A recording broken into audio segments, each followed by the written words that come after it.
Missing You But You Were Searching All Along by Beckita, VivienneBlue. Prologue. It had been 5 months, 1 week and 3 days since Spider-Man had been seen.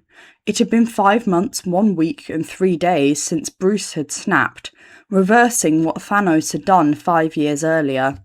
It had been 5 months, 1 week and 3 days since Peter followed Doctor Strange through a portal and found himself in the middle of yet another battle.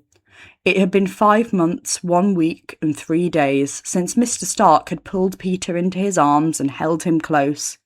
It had been 5 months, 1 week and 3 days since Iron Man had snapped, destroying Thanos and almost killing himself. It had been 5 months, 1 week and 3 days since the Starks were swept off to Wakanda, inadvertently leaving Peter behind on the battlefield.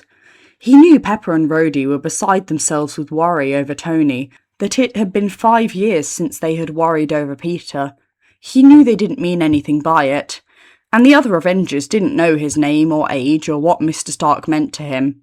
Or so he told himself, repeatedly. Because it had also been 5 months, 1 week and 3 days since he had been dropped off in Queens by the Falcon. It had been 5 months, 1 week and 3 days since he stashed his 2 suits in a little alcove on the roof of his old building, planning to return and retrieve them as soon as he found his Aunt May. It had been 5 months, 1 week and 2 days since he had found Aunt May in the hospital, dying. Hit by a car when she was snapped back into existence. It had been 5 months, 1 week, 2 days since he had tried to call the Starks, only to realise he had no phone and no numbers and no way to reach them other than the public Stark Industries number, only to have the receptionist at SI laugh at him and then hang up when he had worked up the courage to call there, trying to contact them.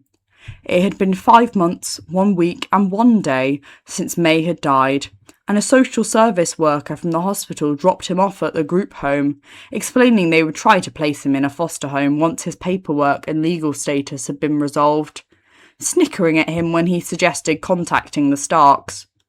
It had been 5 months since Stark Industries blocked calls from Link NYC kiosks due to a record number of so-called prank calls. It had been 4 months, 3 weeks and 6 days since the workers at the group home told him in no uncertain terms that no, he could not use the phone and don't bother asking again. And no, they would not be giving in to his delusional request to contact Iron Man. Don't be ridiculous. It had been 4 months, 3 weeks and 2 days since Pepper Potts Stark announced her husband was recovering in Wakanda and requested privacy for their family. It had been 4 months and 3 weeks since Peter, still not legally in existence, had left the group home, his senses unable to take the overcrowded conditions any longer, sneaking out in the middle of the night, alone, with no money and no phone and just the few clothes that had been provided to him at the group home. It had been 4 months and 3 weeks since he decided to try his hand surviving on the streets. It had been 4 months and 1 week since he had managed to convince a small computer shop to hire him for his tech repair skills. It had been 3 months and 3 weeks since he managed to find a one-room apartment that let him pay cash and didn't require an ID. It had been 3 months, 1 week and 5 days since Stark Industries announced that Iron Man had returned to New York, but would be recovering indefinitely at the Stark family home located well outside the city. It had been 3 months since he had gotten a decent fake ID, and he became 18-year-old Ben Fitzpatrick. It had been 1 month since Stark Industries announced an upcoming press event where Tony Stark and Pepper Potts Stark would be meeting with the press and government officials to discuss how the Stark Foundation was assisting with relief efforts, plans for the future, and how they were partnering with government and charitable organisations to help globally. It would be the first time the couple would be in the city since the blip was reversed, and the first time Tony Stark would be seen in public. It had been 3 weeks since he had been fired for being late so often. It had been 2 weeks since he had been evicted for not being able to pay rent, and it had been 10 days since he had last eaten anything remotely close to what his metabolism needed.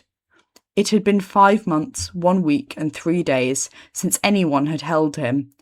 It had been 5 months, 1 week and 3 days since anyone had cared about him. and it had been 5 months, 1 week, and 3 days since he had been seen.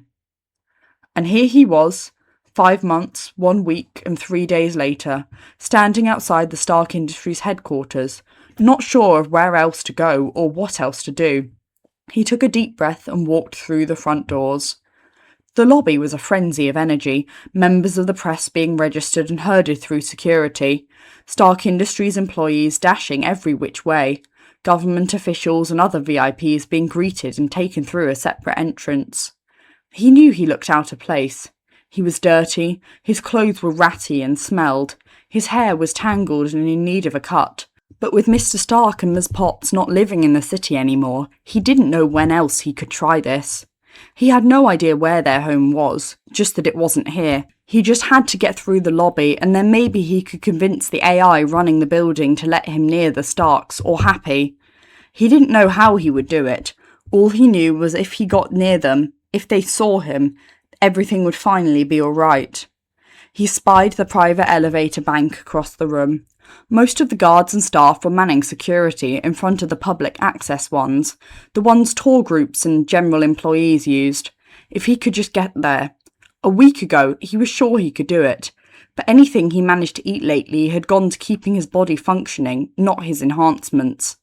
But he still had to try. He took another deep, steadying breath and darted across the entrance as quickly as he could. He heard the shouts for him to stop, calls for backup, yells to alert upper-level security, but he ignored them all and ran. Until he couldn't. Until he felt the weight of much larger bodies hitting him.